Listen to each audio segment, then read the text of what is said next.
Thank you, Cynthia. You know, as a sports reporter, it's stories like that, both on and obviously both off and on the field with what I encounter reporting that motivates me every day.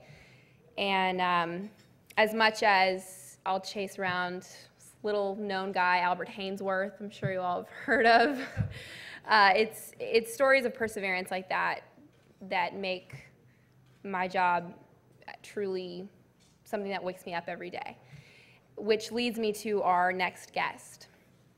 Hnida is the first woman to score in a Division 1A football game while place kicking for the University of New Mexico. That in itself is just amazing. Let's give a hand to that.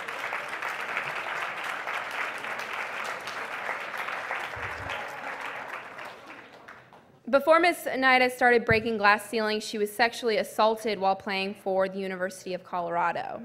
And today she is an activist and an author who travels the country raising awareness of violence against women. And I'm sure I speak on behalf of every woman in this room and as a former athlete myself in saying that she is truly a model and an inspiration. And so with that, let's welcome her up here.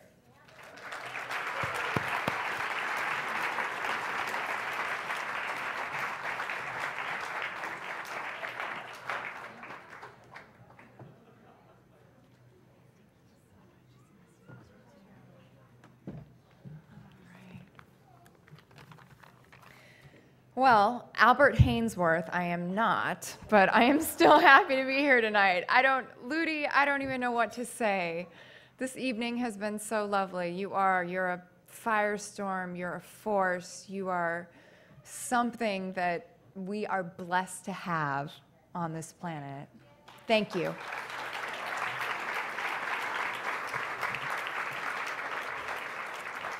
And Cynthia, where did you go? Thank you so much for sharing your story.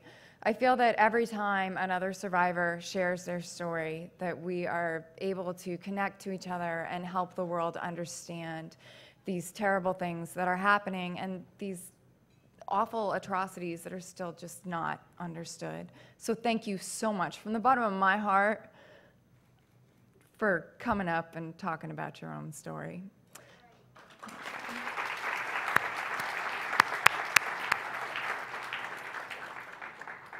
And so now I'd like to tell you a little bit about my own story. I am, in fact, a football kicker. I found out probably about 15 years ago that I could accidentally kick a football. I was messing around in my backyard with my dad and my brother and sisters and found out that, heck, I could kick a football pretty darn well.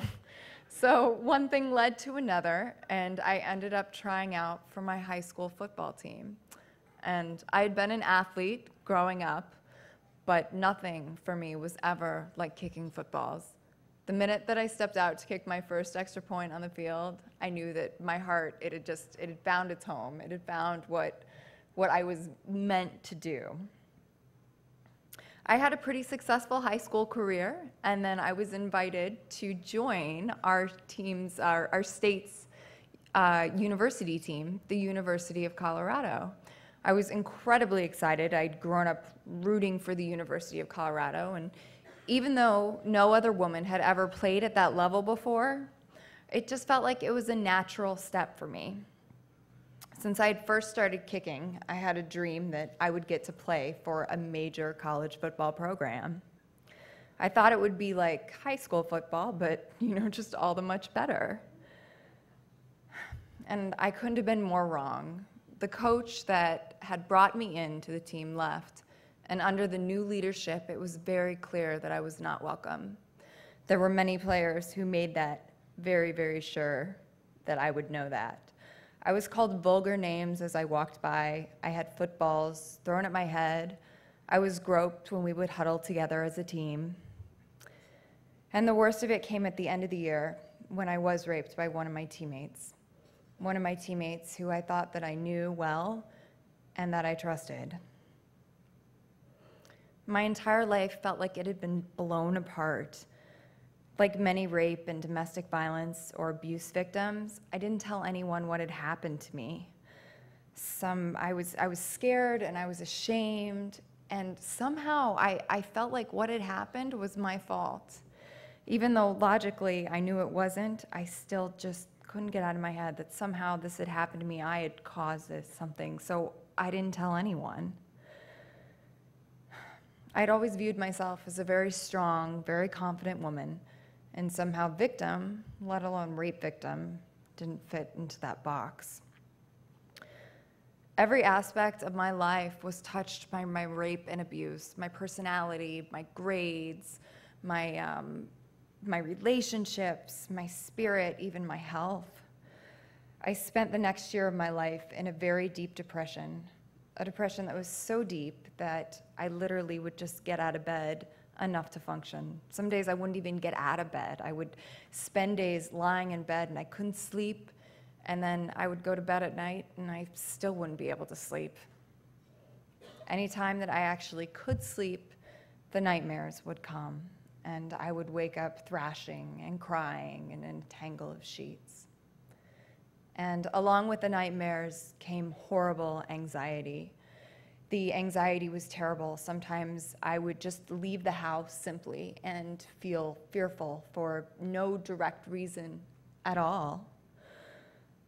If I ever thought about my abuse, which actually was pretty constant, it was always kind of playing there somewhere in my unconscious mind, I would feel nauseous and shaky, and I began to feel like I would never recover, that I was never going to get my life back. With the help of my wonderful family, my friends, and some very talented therapists, I began to put the pieces of my life back together.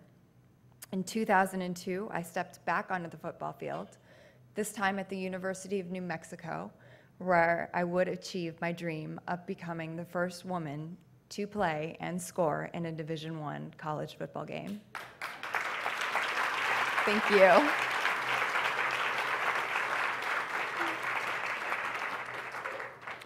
And possibly more importantly, that next year I found the courage to speak publicly for the first time about what had happened to me at CU, about the rape and about the abuse that I had endured. The public response, it was absolutely stunning. While lots of people were supportive, I was still attacked and questioned by many people. People would ask, how could she have been raped and not told anyone? Why did she not go to the police?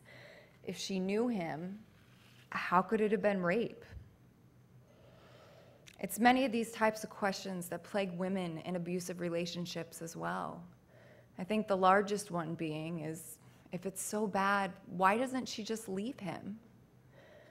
And the truth of the matter is, there are a lot of reasons why women don't leave abusive relationships.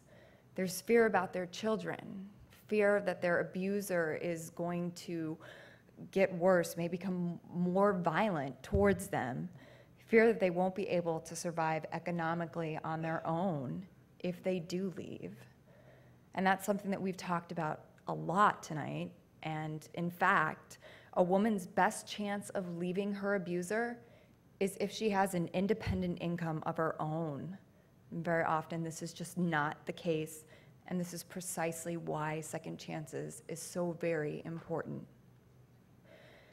Not only is Second Chances the only organization in our entire nation that provides employment placement for domestic violence victims, survivors, Second Chances offers the resources for resume writing and for, as I said, the interviews, the grooming, the helping to find places to live, everything. But I think as a fellow survivor, I think that the most important thing that Second Chances does is that they provide hope. They provide hope for these women, hope that a better life is possible. And that really might be the most important thing of all. Robert F. Kennedy once said that all of us might wish that we lived in a more tranquil world, but we don't. And if our times are difficult and perplexing, so are they challenging and filled with opportunity. There is no question right now that these times are difficult for all of us who are sitting in this room.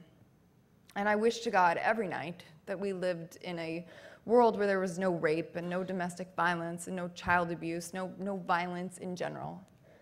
But unfortunately, we don't. But despite this, we have an opportunity. Here tonight, we have this opportunity. We have an opportunity to make life better for some of our fellow Americans.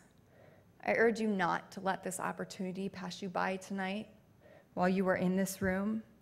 I hope that you know that when you are helping Second Chances, you are not just helping the women who are in need, but you are helping to make this a better world. Thank you so much for being here tonight.